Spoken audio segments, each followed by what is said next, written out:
হাজো শুৱালকুছি সমষ্টিৰ ৰাইজৰ আশীৰ্বাদত ৰাইজৰ মৰমত বিধায়ক হিচাপে নিৰ্বাচিত হোৱাৰ পিছত আজি মোৰ নিজৰ জন্ম ঠাই দিহিঙা মাছুৱাটোলা হৈনাদি গাঁৱৰ ৰাজহুৱাভাৱে সম্বৰ্ধনা যি জনালে তাৰ কাৰণে মই নিজে অভিভূত হৈছোঁ।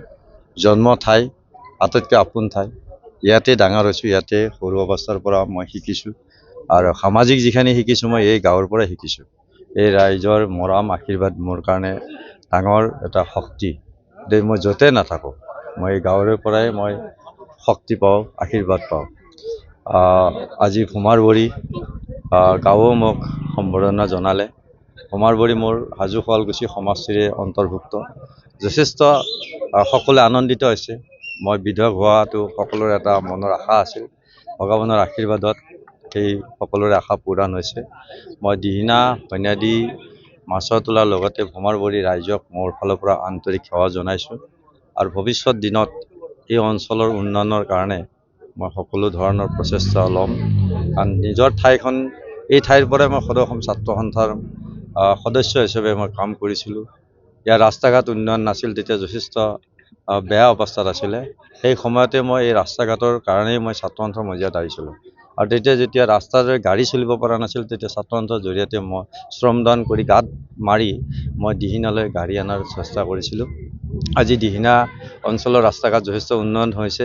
মই ছাত্ৰ সন্থাত থাকোঁতেই অঞ্চলৰ ৰাস্তা ঘাট মই উন্নয়নৰ কাম মই হাতত লৈছিলোঁ। আজি যিহেতু মোক বিধায়ক হিচাপে দিছপুৰলৈ মোক সকলো মৰম কৰি পঠালে, মই ভৱিষ্যত দিনত আৰু অধিক ৰাইজৰ কাম কৰিম।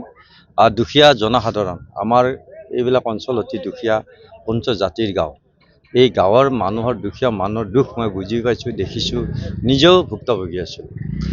গতিকে দুখীয়া মানুহৰ লগত সদায় অন্তৰংগ হৈ থাকি সহায় কৰি যাম আৰু সকলো ৰাইজৰ মই সহযোগ আশীৰ্বাদ বিচাৰিছোঁ।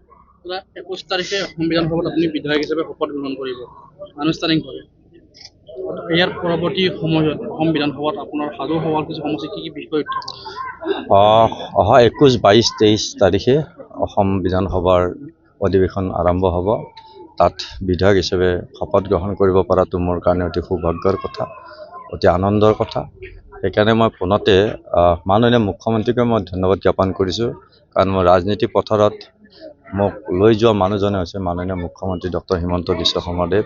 গতিকে মই তেখেতক বিশেষভাৱে ধন্যবাদ জ্ঞাপন কৰিছোঁ। মোৰ দলৰ অগপা দলৰ সভাপতি অতুল বৰা ডাঙৰীয়াক ধন্যবাদ জনাইছোঁ, দিলীপ শইকীয়া ডাঙৰীয়াক ধন্যবাদ জনাইছোঁ আৰু লগতে ধন্যবাদ জনাইছোঁ মই হাজো শুৱালকুছিবাসী ৰাইজক।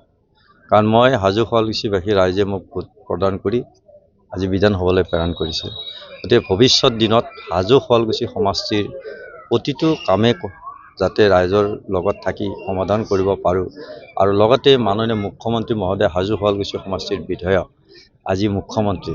গতিকে তেখেতৰ সহযোগত দিহা পৰামৰ্শত হাজো শুৱালকুছি সমষ্টিবাসীৰ সকলো স্তৰৰ দুখীয়া দৰিদ্ৰ সকলো জনসাধাৰণৰ যিখিনি মনৰ আজিও মৰ্ম বেদনা বা সমস্যা, সেইখিনি সমাধান কৰাৰ কাৰণে মই চেষ্টা কৰিম।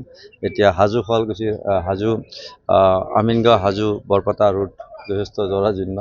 এইটো কিছু কাম হৈ আছে আৰু ইতিমধ্যে এটা এষ্টিমেট বনাই ইয়াক দিল্লীলৈ প্ৰেৰণ কৰিছোঁ আৰু এইটো সোনকালে হয়তো চেংচন হ'ব। তেতিয়া অন্তত বৰষুণ হ'লেও যাতে তাত গাঁত নহয় তেনেকুৱা ধৰণৰ এটা এষ্টিমেট লোৱা হৈছে।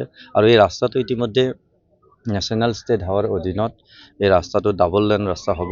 DPR কাম চলি আছে, অলপ বাকী সম্পূৰ্ণ নোহোৱালৈকে অন্তত মানুহৰ যাতে যাতায়াতত দুৰ্ভোগ ভুগিব নালাগে তাৰ কাৰণে ইতিমধ্যে এটা আঁচনি আমি দিল্লীলৈ প্ৰেৰণ কৰিছোঁ। কম দিনৰ ভিতৰত চেংচন হৈ আহিব আৰু কাম আৰম্ভ কৰিব। তাৰ আগলৈকে আমি সকলো ধৰণৰ গাঁতসমূহ বিভাগীয় কৰ্তৃপক্ষক মই যাৱতীয় ব্যৱস্থা ল'বৰ কাৰণে নিৰ্দেশ দিছোঁ। ঠিক আছে।